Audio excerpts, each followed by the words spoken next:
Liberals are so stupid the way that they handle Trump. What do you mean? You should shut up.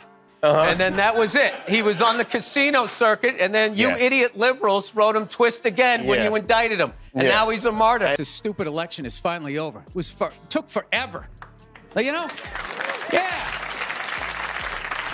Everybody knew who they were voting for 4 years ago. And then they just drag you through a year and a half of this stuff. Like, who was sitting there watching the debate, like, still not decided? Two of the most polar opposite people ever.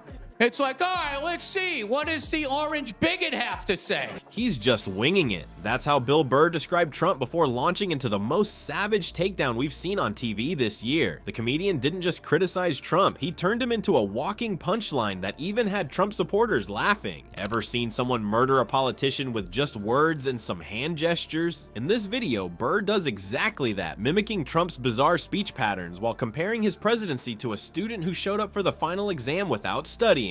Before we move on, I'd like to ask you a small favor. If you appreciate this content, please take a second to like this video and subscribe to the channel. Over 98% of you watch the videos without subscribing. It costs you nothing, but it makes a huge difference to us. So, did you click the subscribe button? Great. Thank you so much. Now, back to the video. Have you ever seen someone nail a comparison so perfectly that you can't help but laugh, even if you disagree? That's exactly what Bill Burr did when tackling the unthinkable political upset that was Donald Trump's rise to the presidency. I can't believe these are honestly going to be our two choices, because I really try to, with each thing, to try to be like, figure out who I'm going to, but I mean, it's got to be, I want somebody in their 40s, somebody that's going to have to live with their decisions. Why? I said die peacefully.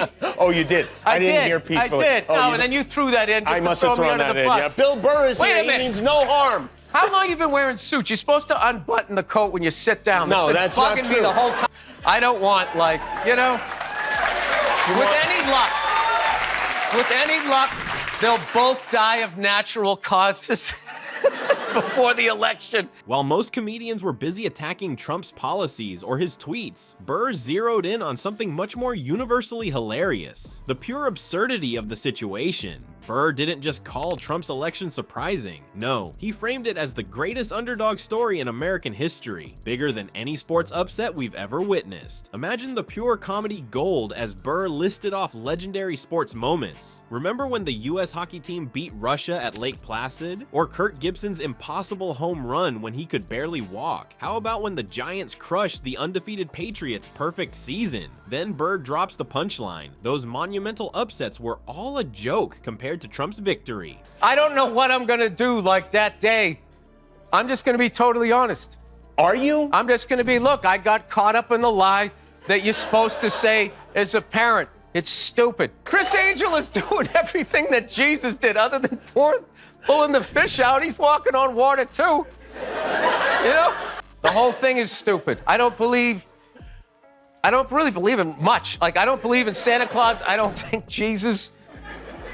You gonna tell the kids this? Well, Jesus was like the first Chris Angel. What makes Burr's take so refreshing is how he sidesteps the usual political commentary. Instead of diving into policy debates, he focuses on the bizarre reality that a reality TV host somehow became leader of the free world. The audience absolutely lost it when Burr pointed out the ridiculous truth. The guy who decided if Bret Michaels or Cyndi Lauper would make a better CEO for a company that doesn't exist is going to be running stuff. Just let that sink in for a moment. The host of Celebrity Apprentice now has nuclear codes. Burr's sports analogy isn't just funny, it perfectly captures why Trump's election sent shockwaves through our political system. The guy is a lunatic. I mean, he literally got shot and immediately jumped back up and started yelling in the direction the bullets were coming from, unarmed. Just tell her she won! Tell her she won! But Trump's got all those weird, coming out. I think the guy couldn't get a bead on him, That's not a sane human being.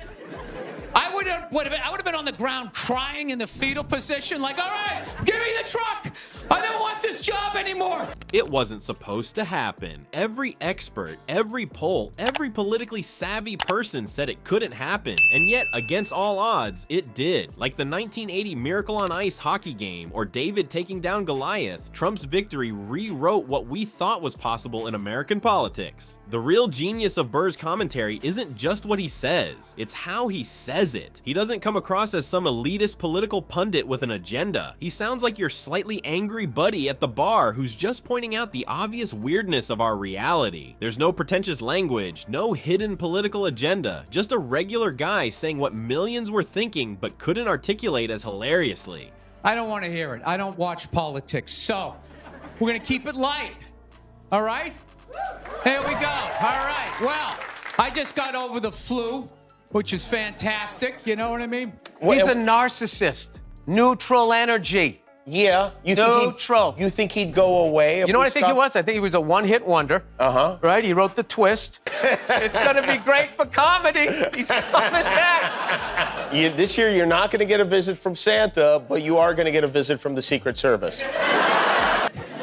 And all I'm going to be is the next, patient number 2, whatever the next disease is, As Burr transitions from describing the upset to how Trump actually governs, you can feel the tension building toward his most devastating comparison. The crowd goes silent in anticipation. You know something good is coming. This is where Burr shifts from the election shock to the even more shocking reality of Trump's governing style. The room erupts when Burr delivers his perfect analogy. Trump is basically just winging it, like a student who didn't read the book for a test but somehow passes anyway. We've all been that student or known that student, the one who walks into the exam room completely unprepared but somehow BS's their way to a passing grade. According to Burr, that's essentially what Trump did with the presidency. Walking into the highest office in the land without doing the homework, yet somehow managing to stay afloat. What makes this comparison land so perfectly is how relatable it is. Anyone who's ever taken a test can understand this metaphor. It's not about being a Democrat or Republican, it's about competence and preparation. Burr manages to criticize Trump in a way that even some Trump supporters might reluctantly chuckle at because they recognize the pattern. It's not an attack on conservative values, it's pointing out that maybe, just maybe, the leader of the free world should have cracked open the textbook before the big test. What makes Bill Burr's comedy so powerful is that he treats politics like a referee at a sports game. He's not playing on either team, he's just calling it like he sees it. Burr himself puts it plainly, "My job is to make fun of them regardless of which party they represent." He doesn't want to interview politicians because comedy's role is to critique them, not buddy up to them. Unlike the late night hosts who seem to be auditioning for Democratic fundraisers, Burr's approach cuts through the BS without taking sides. He's not trying to convert Trump voters or validate Biden supporters. He's just pointing out the circus we're all watching together. When politics feels like a never-ending family argument at Thanksgiving dinner, comedians like Burr offer the perfect solution. They make us laugh at the whole ridiculous setup. Sometimes a well-timed joke does more to expose political absurdity than 1,000 angry tweets ever could.